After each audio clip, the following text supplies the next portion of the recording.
Hi, I'm Samantha Gernhardt, owner of Clarity Marketing and Design, and today's tips video is talking about domain and hosting. And this goes along with a new blog post I recently did that talks about the top 5 questions to ask your web designer before you start a project with them. So one of the questions I put on my blog post was, do you handle domain registration and website hosting? This is really important to ask your future or potential web designer because I really don't think we should be. As a web designer myself, I have a small to medium business. I have contracted team members over the years. I get students. So it is a small business. I don't think I should be offering that, and I don't. Unless you've made your business in a way that it's going to continue on forever, do not offer domain registration and website hosting to your clients. And I have many examples and reasons why. One is, what if you don't want to do this one day? You're going to close your business, you're retiring, and you have all these domains and websites hosted through your business. Now what? And so that's one of my main reasons is why I don't offer this service, because I'm not going to do this forever. Second, I've actually had people come to me wanting me to make them a website, but their web designer is holding their domain hostage. Yes, they didn't want that client moving on to someone else, getting a new website through someone else, and they literally held it hostage and would not give it to them without additional money. Another one is, if the web designer doesn't stay on top of renewing your domains and they don't pay for it 1 year, you've lost your domain. And we see it where people will scoop up these domains that don't get renewed, and then they try to sell them back to you for $3,000, $5,000, $6,000. Yes, that is a thing. People will sell domains for thousands and thousands of dollars. And so if your web designer doesn't renew those, messes it up, your domain is gone. Another thing is that most times the businesses that do this don't actually put it under your name, your business name, your information.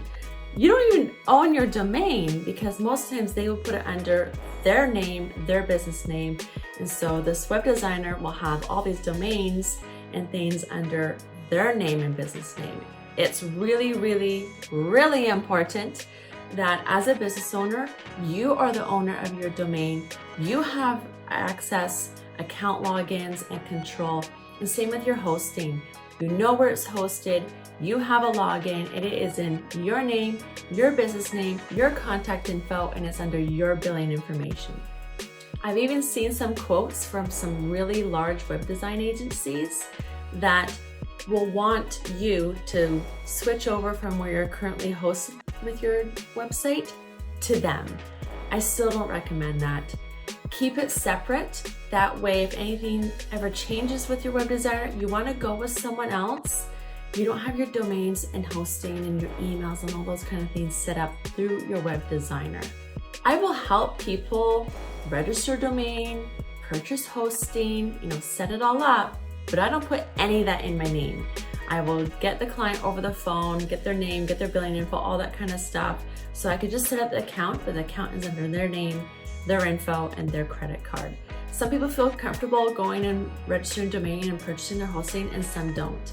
So I will refer them to who I use and who I like, which ones to stay away from if they feel comfortable doing all that themselves. Or I will say, I can do that for you, but here's how it's gonna go. I don't put anything under my name. I put it under your name, your contact info, your address, everything, and then I give them the login after.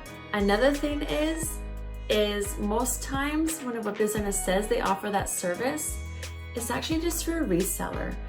GoDaddy, Bluehost, you name it, they all do it almost.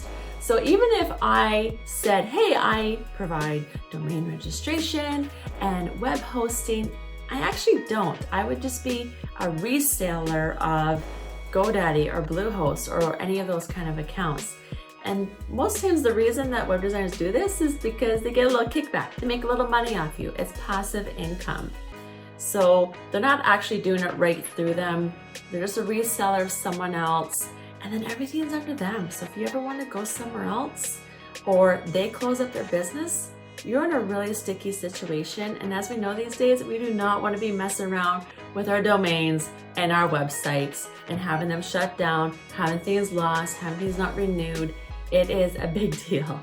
So if you're in some fresh new talks with a web designer, you want them to create a new website, please ask about domain and hosting and see where they stand on that. And if they try to convince you that you need to register the domain and hosting and all that through them, please don't do it. You need to be the owner of that. You need to do it, or find a web designer that will help you with it. Hopefully this video's tip was very helpful when it comes to domain registration and hosting, and take a look at my blog posts for all the other questions that I think is really important to ask your potential new web designer.